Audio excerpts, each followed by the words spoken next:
Hey T-Man, it's Zero. Hey man, hey, I got this crank I want to give to you. Well, because I have Huff now. Yeah, I want you to review Crank. Not drugs. I'm talking about X-TRANSBOTS Crank, their masterpiece style Huffer they did a while back. Yeah, I got Cubex Huff. What do you mean you're planning an intervention? I'm not addicted to masterpiece figures. Shut up and review the damn toy. Alright, man, I'll talk to you later. See ya. Alright. I can't believe how easily some people can just become spendaholics. I mean, so nuts. But that's not going to happen to me, right, Hulkbuster? Right. You're so right. T-Man 978 Chill Review. Hello, everyone. I'm T-Man 978. Right now I'm reviewing X-TRANSBOTS Master Miniseries Crank, who is a construction engineer, and he is Master Mini's #1, 84, representing the year that Huffer was released. Who this is supposed to be? He's supposed to be Minibot Huffer. Anyway, you have this on this side of the packaging. You have this on this side of the packaging. This on the bottom. And this on the back. It's showing some other future Master Minis bots, or some are already released, like Ollie right there. That's their pipes. I forget what his real name is, but here's this bio right here. Here's the tech specs right there. You're supposed to use a decoder thing right there, but you can see the blue line. But anyway, that's that for this box. Inside the packaging, it came with this collector's card, which is very horrible quality. The print quality is terrible. I don't know if this is actually different from the box, because I didn't even bother reading it. And here are the translated tech specs without a decoder needed. The instructions come on like a glossy white piece of paper. It's only printed on one side. And as you can see, there aren't a lot of steps in this transformation. I'm not in the know about this little extra accessory. It's an extra arm. I didn't really ask Zero too much about this. Well, I didn't ask him about it at all. It's just an extra arm. So he got it secondhand from somebody, and now I'm getting it secondhand. And what I can tell you, and something I noticed about the actual figure, the chrome is actually yellowing a little bit. It's not horrific, but it is yellowing, and I don't think I've ever noticed that in chrome. Either it wears off or it stays on, but I've never noticed chrome turning yellow before. Here is Crank himself, and he is definitely not cartoon or toy accurate. He is real world accurate to what a real little truck like this should look like. On the front it says turbo, and I should mention that this thing is already outfitted with REPROLABELs, or toy hacks as I believe they're called now. So this is a sticker right there. These lights are stickers. I believe these headlights are stickers down there. And the Goodyear tires are stickers. And these lights back here are stickers. And of course this license plate that says Huffer, which is very alternators like. But as you can see, I have the gun stored. They can store down here and on top, since it comes with 2 guns. With the guns in, everything pretty much stays locked into place. But one thing that's kind of sucky about this thing, in vehicle mode, not so much in robot mode, it doesn't really tab anywhere. Things just move very loose. Like, I figured a way to get this a little bit better, but the back area right here, when you take these guns out, the hips are very loose. Here's some comparison. Here's Bumblebee. I don't know if Lazy Eyebrow Reviewer is going to be watching this, but I think I might have found somebody he actually scales with. Because he's definitely too small to scale with. Road Rage right here. Who I'm going to guess is too big to scale with this truck right here. Let me get Optimus out here. Here he is next to Optimus. And speaking of getting things to tab together. Whew. Those lights do not want to stay tabbed on that dude. My Year of the Horse Optimus was way tighter in vehicle mode. But anyway, here's that. You can see he's smaller. And I believe this truck in real life is smaller. And of course, you want him to be smaller because he was smaller, way smaller than Optimus in G1 as far as the toy and the cartoon. Guess what? If you take his smokestacks off, which are just put on by this peg and this post, whatever you want to call those things, and you put them in backwards, he can actually fit in Optimus's trailer. Yay. Gun storage. The instructions aren't very clear with this. The best way I've been able... This one is self-explanatory. Open the legs and just put this into that slot right there. But this one I had to fiddle around with. The best thing I could do is put it up here. And then shut the legs. But actually, yeah, there are some grooves right here. Oh no, the lighting. Yeah, some grooves where that sits. But when you take those guns out, and here's probably what everybody's been waiting for. Let me go ahead and put his smokestacks back in. He actually has two slits just like Optimus. And he can actually carry Optimus Prime's trailer. Yay him. Just like that one time in that one episode, and you've probably heard this joke 100 billion times because I'm late to the review game and definitely late to reviewing this. So, bleh. And I'm not original. And this is what it looks like when you lift up the trailer. If you guys hear wind blowing, I decided to film this during a blizzard. But anyway, I don't know if you're going to be able to hear it because I've been adding music to my videos recently. I've been liking doing that. But anywho, transformation. It's decently simple. It's simple as crap. This might as well just be a Voyager class figure and not a Masterpiece wannabe. Fold this gas tank up. Oh, actually, before we do that, back here, here's some extra details. They put a wrench right there. It's like somebody's working on him and they forgot and left a wrench right there. Now back to the transformation. Fold the gas tank and the battery up like that. Go ahead and fold these down. You could go ahead right now and pull out what will be the hill spur. Stretch the legs. Well, they're separated already, so just elongate them.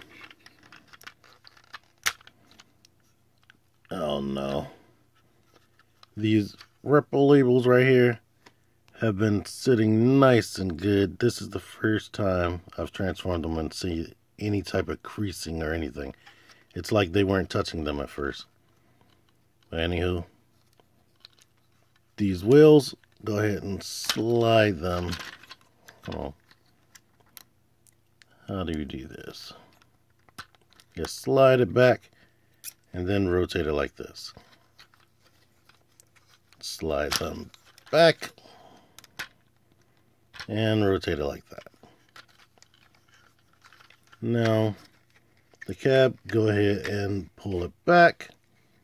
The arms were in here like this. And they're supposed to, right here in the forearms, are supposed to tab onto these things, but that is extremely difficult and unrealistic. Go ahead and rotate the arms forward and pull this around. Forward, pull that around. Push these shoulder cap things down. Turn the head around. Now, these wheels, they're tabbed in weird right here. I don't know if you're going to even be able to see this. Let me try to put the light right here. Focus on that.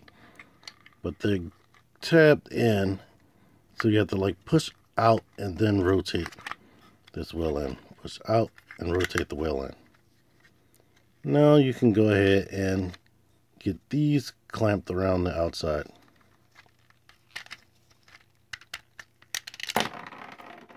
Oh boy, this is the first time this has ever happened. But I guess you could push this back on the ball joint. Now, push the back to this, and boom, we have KRANK, aka Huffer, in his robot mode. If there's one thing that can be said about his robot mode, it's options. He has a ton of options. But this, I guess, is his base form, where he has the cab just hanging off his back, just like the original G1 bot. If you have it transformed correctly, you don't see that much of a gap right there, because it's more further up on his back. But some people don't know that this is actually supposed to wrap around those wheel well things. But yeah. I'm going to be honest, when I took this thing out of the package after I got it loose, he was crazy, crazy G1, 30 years old, loose. I had to put floor polish, I had to unscrew his butt and put floor polish on the inside of the universal hip joint and behind here on the thigh. It's starting to get loose again on me right now as I play with it, but he was not able to stand up at all. He kept drooping back, and as you can see, I'm turning him all around and he's good now. The shoulders were also loose, but I tightened up the screws in the shoulder joints, so now they're reasonably tight, which is good. And there you go as far as his appearance. A lot of people might not like this big giant backpack, but what you gonna do? One of his options I was mentioning, you could take the smokestacks off and put them on his forearms. I like doing that, making his arms look a little bit big. His hands open up, all the fingers open together. It's not like that. No, yeah, their fingers. I'm thinking about alternators where 3 of the fingers open together and then the index finger moves separately. The grip on this gun is not as good as it could be, but one thing I do love, even though I can't remember him a lot having guns, I love that he has 2 guns. I love when a robot has double jointed elbows and they can dual wield. That is the best thing ever for me.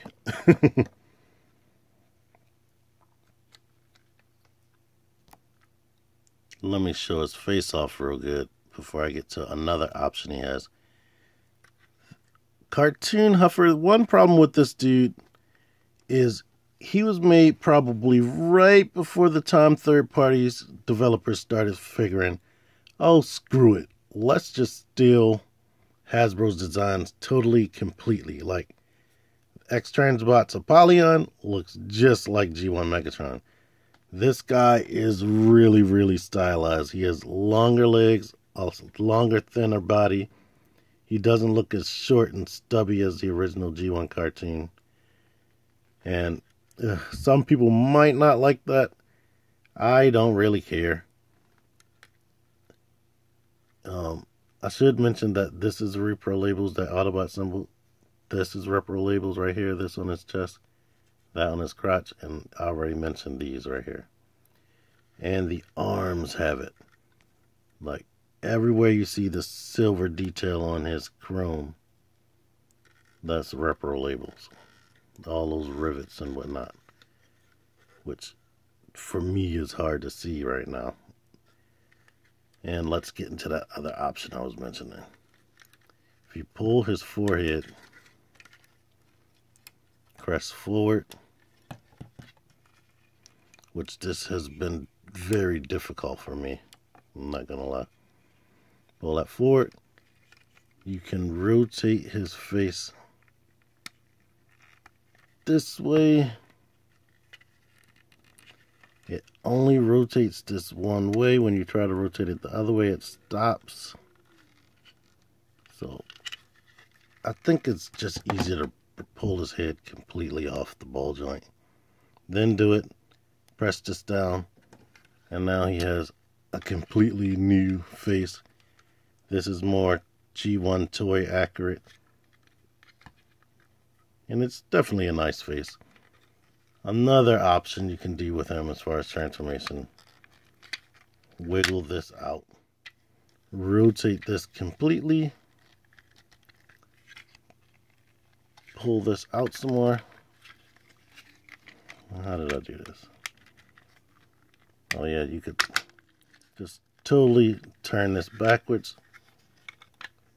This works well for Pipe's transformation, but it's good for him if you want it like this. You want the cab facing this direction. But you have to lean it back, because if you push it forward, it's hitting his head, and that looks kind of crappy. But let's see how he can stand like this. And that's good. Articulation, his head is on the ball joint. You get some tilt. He doesn't really look down. You can look up. You can look up more when I have this cab in another orientation. Shoulder joints bend back. They can go out. This cap gets out the way. They can rotate, of course. He has bicep swivel, double jointed elbows. The wrist swivels, fingers open. Waist swivel that bumps into this canister and a battery. Universal joints right here, and a swivel at the thigh so the legs can go out. Kick forward, but it stops just like Optimus because of the crotch piece. I don't like that. The knees don't bend 90 degrees. I mean, you can force it to bend that much, but it kind of fights you and comes back. Ankles are on a ball joint. They can pivot that much, but they can rotate 360, and you have the heel spur. So this dude has a ton of articulation. Well, now let me get him in his correct orientation and do some robot comparisons. And here's everything at once. If he's supposed to be a mini bot, he's way too tall, because he's more than a head taller than Bumblebee. But I guess in the cartoon, Bumblebee, I think, was the shortest, but he wasn't that much shorter than Huffer. Here is my only other X-TRANSBOTS robot, Apollyon. And of course, here's a Carbot and Optimus Prime. So, yeah, there's that. Doesn't he just look so freaking awesome? One more thing was going on in that comparison that I didn't discuss. I put these little blue pegs in the back up a little bit higher, so now the hood is sitting a little bit lower, and you can see inside of the cab a little less. So some people may like that, but yeah, looking at him right now, I guess, I don't know how X-TRANSBOTS went about the development, but right now he's looking like my memory of what Huffer looks like. But when you look at the actual G1 cartoon images, and you look at, what are they called? Bad Cube's Huff, you realize that, yeah, he's a stylized version of G1 Huffer. But he's still a cool, good robot, and he's definitely going to be on my masterpiece shelf. But anyway, I like him. I like his vehicle mode. I like the robot mode. I love that he has dual guns. Like I said, this chrome is a little bit yellowing. I don't know if you can actually see that, and that is weird. Even the smokestacks are yellowing a bit.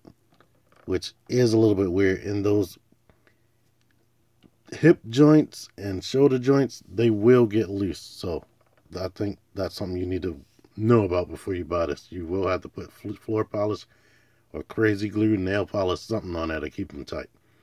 But it's a good robot, and I thank Zero. Thank you again, even though I've already told you thank you a whole bunch of times for giving this to me or donating this to my channel and my collection. Anyway, if you like this video, give me a like, share, comment, subscribe. T-Man978 out of here.